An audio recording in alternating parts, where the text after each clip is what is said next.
Hello traders, trading ಕನ್ನಡಾಗಿ ನಿಮ್ಮೆಲ್ಲರಿಗೂ ಸ್ವಾಗತ. ನನ್ನ ಹೆಸರು ಶರತ್.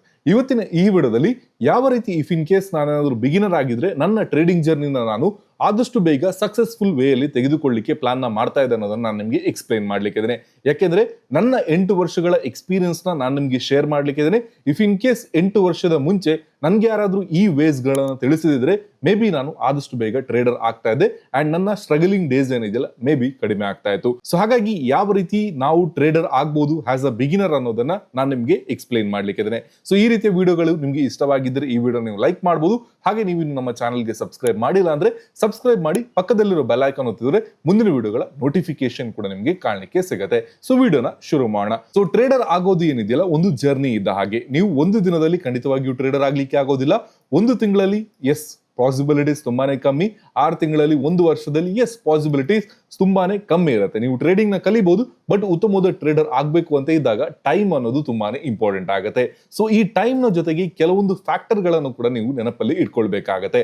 ಈಗ ಫಸ್ಟ್ ಗೆ ನೀವು ಟ್ರೇಡಿಂಗ್ ನ ಶುರು ಮಾಡ್ತಾ ಇದ್ದಾಗ ಯಾವುದೇ ಕಾರಣಕ್ಕೂ ನೀವು ಕ್ಯಾಪಿಟಲ್ ನ ಜಾಸ್ತಿ ತೆಗೆದುಕೊಂಡು ಬರ್ಲಿಕ್ಕೆ ಹೋಗ್ಲೇಬಾರ್ದು. ನೀವು ಟಿಪ್ಸ್ ಅನ್ನ ತಗೊಳ್ಳಿಕ್ಕೆ ಹೋಗಬಾರ್ದು, ನೀವು ಕಾಲ್ಸ್ ಅನ್ನ ತಗೊಳ್ಳಿಕ್ಕೆ ಹೋಗಬಾರ್ದು, ಅಥವಾ ನೀವು ಅಕೌಂಟ್ ಹ್ಯಾಂಡ್ಲಿಂಗ್ ಸರ್ವಿಸಸ್ ಗಳನ್ನ ಆದಷ್ಟು ಅವಾಯ್ಡ್ ಮಾಡಬೇಕಾಗುತ್ತೆ. ನಿಮ್ಮ ಫಸ್ಟ್ ಇದೊಂದು 3 to 6 ಮಂತ್ ಏನಿದೆಯಲ್ಲ ಟ್ರೇಡಿಂಗ್ ನ ಕಲಿಯೋದಕ್ಕೆ ನೀವು ಫೋಕಸ್ ನ ಮಾಡಬೇಕಾಗುತ್ತೆ. ಈಗ ಟೆಕ್ನಿಕಲ್ ಅನಾಲಿಸಿಸ್ ಅಥವಾ ಚಾರ್ಟ್ ಅನ್ನ ರೀಡ್ ಮಾಡೋದು ನಿಮಗೆ ಕಲಿಲಿಕ್ಕೆ ಮೇ ಬಿ ನೀವು ನಮ್ಮ ಕ್ಲಾಸಸ್ ಗಳನ್ನ ಅಟೆಂಡ್ ಮಾಡಿಬಿಟ್ಟು ಅಥವಾ ಮೇ ಬಿ ನೀವು ಕಾನ್ಸೆಪ್ಟ್ ಗಳನ್ನ ಅರ್ಥ ಮಾಡ್ಕೊಂಡು ನೀವು ಅದನ್ನ ಕಲಿಬಹುದು. ಬಟ್ ಟ್ರೇಡಿಂಗ್ ನಲ್ಲಿ ಕಲಿಲಿಕ್ಕೆ ಇರುವಂತಹ ತುಂಬಾನೇ ಇಂಪಾರ್ಟೆಂಟ್ ಫ್ಯಾಕ್ಟರ್ ಏನು ಅಂದ್ರೆ ಮೈಂಡ್ ಸೆಟ್ ಅನ್ನ ಯಾವ ರೀತಿ ನಾವು ಕಂಟ್ರೋಲ್ ಮಾಡೋದು, ಎಮೋಷನ್ ಗಳನ್ನ ಯಾವ ರೀತಿ ನಾವು ಹ್ಯಾಂಡಲ್ ಮಾಡೋದು, ಇದನ್ನ ಕಲಿಲಿಕ್ಕೆ ನಿಮಗೆ ಸ್ವಲ್ಪ ಟೈಮ್ ಹಿಡಿಯುತ್ತೆ. ಯಾಕೆಂದ್ರೆ ಟ್ರೇಡಿಂಗ್ ನ ಬಿಟ್ಟು ಬಾಕಿ ಯಾವುದೇ ಪ್ರೊಫೆಷನ್ ಅಲ್ಲಿ ಅಥವಾ ಪ್ರೀವಿಯಸ್ಲಿ ನಿಮ್ಗೆ ಯಾವುದೇ ಎಕ್ಸ್ಪೀರಿಯನ್ಸ್ ಅಲ್ಲಿ ಮೈಂಡ್ ಸೆಟ್ ಅನ್ನ ಅಥವಾ ಎಮೋಷನ್ ನ ಕಂಟ್ರೋಲ್ ಮಾಡುವಂತ ಎಕ್ಸ್ಪೀರಿಯನ್ಸ್ ನಿಮ್ಗೆ ಆಗಿರೋದಿಲ್ಲ. ಸೊ ಹಾಗಾಗಿ ಮೈಂಡ್ ಸೆಟ್ ಅಥವಾ ಎಮೋಷನ್ ನ ಕಂಟ್ರೋಲ್ ಮಾಡೋದನ್ನ ಕಲಿಲಿಕ್ಕೆ ನೀವು ಸ್ವಲ್ಪ ಟೈಮ್ ಅನ್ನ ಕೊಡಬೇಕಾಗುತ್ತೆ. ಸೊ ಹಾಗಾಗಿ ಫಸ್ಟ್ ಇದ್ದು ಫ್ಯೂ ಮಂತ್ಸ್ ನೀವು ಪ್ರಾಫಿಟ್ ನ ಮರೆತು ಬಿಟ್ಟು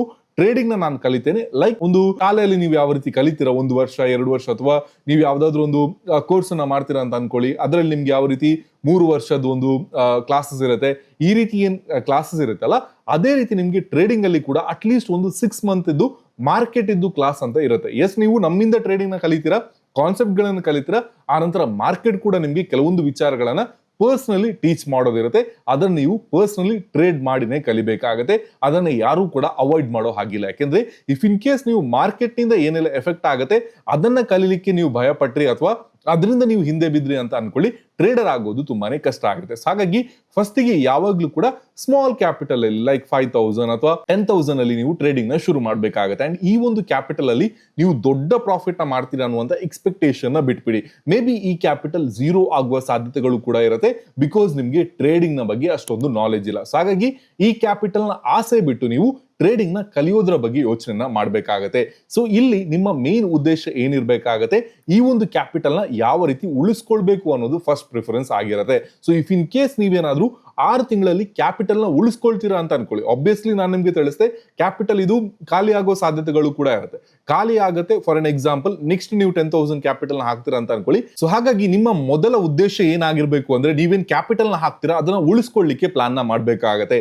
ಒನ್ಸ್ ನೀವು ಕ್ಯಾಪಿಟಲ್ ನ ಉಳಿಸ್ಕೊಳ್ಳಿಕ್ಕೆ ಕಲ್ತ್ರಿ ಅಂತ ಇದ್ದಾಗ ಮಾತ್ರ ನೀವು ಕ್ಯಾಪಿಟಲ್ ನ ಇನ್ನಷ್ಟು ಆಡ್ ಮಾಡ್ಬೇಕಾಗತ್ತೆ. ಸೊ ಹಾಗಾಗಿ ಫಸ್ಟ್ ಟಾರ್ಗೆಟ್ ನಿಮ್ದು ಪ್ರಾಫಿಟ್ ಮಾಡೋದಲ್ಲ, ಫಸ್ಟ್ ಟಾರ್ಗೆಟ್ ನಿಮ್ದು ಕ್ಯಾಪಿಟಲ್ ನ ಉಳಿಸ್ಕೊಳ್ಳೋದು. ಸೊ ಇದನ್ನ ಉಳಿಸ್ಕೊಳ್ಳಿಕ್ಕೆ ನೀವು ಪ್ಲಾನ್ ಅನ್ನ ಮಾಡಬೇಕಾಗುತ್ತೆ. ಇದರ ಜೊತೆ ಆಬ್ವಿಯಸ್ಲಿ ನೀವು ಟೆಕ್ನಿಕಲ್ ಅನಾಲಿಸಿಸ್ ನ ಕಲಿಬೇಕು, ಕ್ಯಾಂಡಲ್ಸ್ ಗಳು ಯಾವ ರೀತಿ ರೀಡ್ ಮಾಡಬೇಕು ಅದನ್ನ ಕಲಿಬೇಕಾಗತ್ತೆ.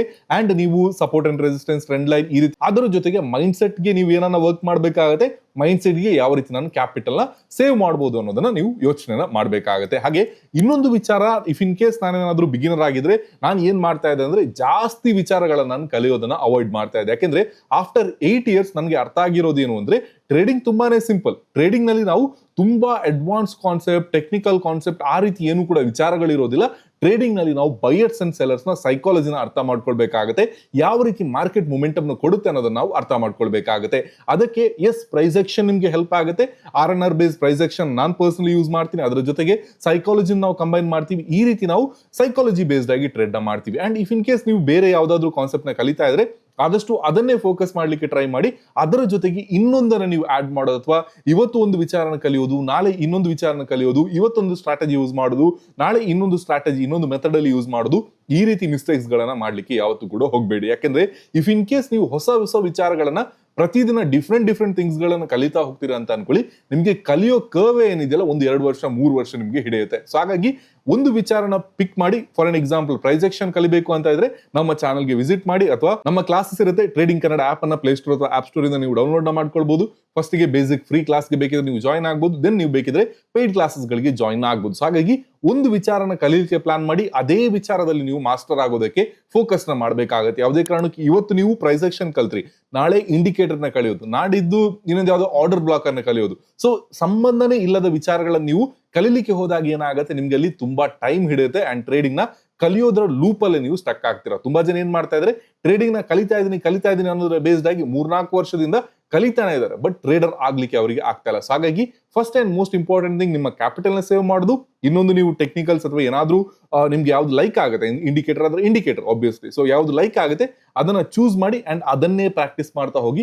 ಅದರ ಬೇಸ್ಡ್ ಆಗಿ ನೀವು ಪ್ರಾಕ್ಟೀಸ್ ಮಾಡ್ತಾ ಹೋದಾಗ ನಿಮ್ಗೊಂದು 6 ತಿಂಗಳು ಅಥವಾ 1 ವರ್ಷದ ಟೈಮ್ ಅಲ್ಲಿ ಯಾವ ರೀತಿ ಟ್ರೇಡಿಂಗ್ ವರ್ಕ್ ಆಗುತ್ತೆ, ಯಾವ ರೀತಿ ನಿಮ್ಮ ಮೈಂಡ್ ಡಿಸ್ಟರ್ಬ್ ಆಗುತ್ತೆ, ಯಾವ ರೀತಿ ನೀವು ಸ್ಟಾಪ್ ಲಾಸಸ್ ಗಳನ್ನ ತಗೊಳ್ಬೇಕು, ಟಾರ್ಗೆಟ್ ಗಳನ್ನ ತಗೊಳ್ಬೇಕು ಅನ್ನುವಂತ ವಿಚಾರಗಳು ಕಾಣಲಿಕ್ಕೆ ಸಿಗುತ್ತೆ. ಸೊ ಅದ್ರ ಬೇಸ್ಡ್ ಆಗಿ ನೀವು ಸ್ಲೋಲಿ ಗ್ರೋನ ಆಗ್ಬೋದು. ಬಟ್ ಈ 3 ವಿಚಾರಗಳನ್ನ ನೆನಪಲ್ಲಿ ಇಟ್ಕೊಳ್ಳಿ. ಒಂದು ಕ್ಯಾಪಿಟಲ್ ನ ಸೇವ್ ಮಾಡ್ಕೊಳ್ಳೋದು, ಒಂದು ಟೆಕ್ನಿಕಲ್ ಅನಾಲಿಸಿಸ್ ನ ಕಲಿಯೋದು, ಅದರ ಜೊತೆಗೆ ಮೈಂಡ್ ಸೆಟ್ ಅನ್ನು ನೀವು ಗ್ರೋ ಮಾಡ್ಲಿಕ್ಕೆ ಟ್ರೈ ಮಾಡೋದು, ಅಂಡ್ ಅದರ ಜೊತೆಗೆ ಒಂದೇ ವಿಚಾರದಲ್ಲಿ ನೀವು ಮಾಸ್ಟರ್ ಆಗೋದು. ಸೊ ಇದನ್ನ ನೀವು ಫೋಕಸ್ ಮಾಡಿದಾಗ ಆಸ್ ಅ ಬಿಗಿನರ್ ನೀವು ಟ್ರೇಡಿಂಗ್ ನಲ್ಲಿ ಆದಷ್ಟು ಬೇಗ ಸಕ್ಸಸ್ ಆಗುವ ಸಾಧ್ಯತೆಗಳು ತುಂಬಾನೇ ಜಾಸ್ತಿ ಇರುತ್ತೆ. ಸೊ ಐ ಹೋಪ್ ನಿಮ್ಗೆ ಈ ವಿಡಿಯೋ ಇಷ್ಟ ಆಗಿದೆ ಅಂತ ಅನ್ಕೊಳ್ತೀನಿ. ಮುಂದಿನ ವಿಡಿಯೋದಲ್ಲಿ ಇನ್ನಷ್ಟು ವಿಚಾರಗಳನ್ನ ನಾವು ಡಿಸ್ಕಸ್ ಮಾಡೋಣ. ಅಲ್ಲಿ ತನಕ take care traders. If in case ನಿಮ್ಗೆ ಈ ವಿಡಿಯೋ ಇಷ್ಟ ಆಗಿದ್ರೆ ಈ ವಿಡಿಯೋ ನೀವು ಲೈಕ್ ಮಾಡಬಹುದು, ನಮ್ಮ ಚಾನಲ್ಗೆ ಸಬ್ಸ್ಕ್ರೈಬ್ ಮಾಡಿ, ಪಕ್ಕದಲ್ಲಿರೋ ಬೆಲ್ ಐಕಾನ್ ಒತ್ತಿದ್ರೆ ಮುಂದಿನ ವಿಡಿಯೋಗಳ ನೋಟಿಫಿಕೇಶನ್ ಕೂಡ ನಿಮಗೆ ಕಾಣಲಿಕ್ಕೆ ಸಿಗುತ್ತೆ. Thank you traders. Have a good day, have profitable week head.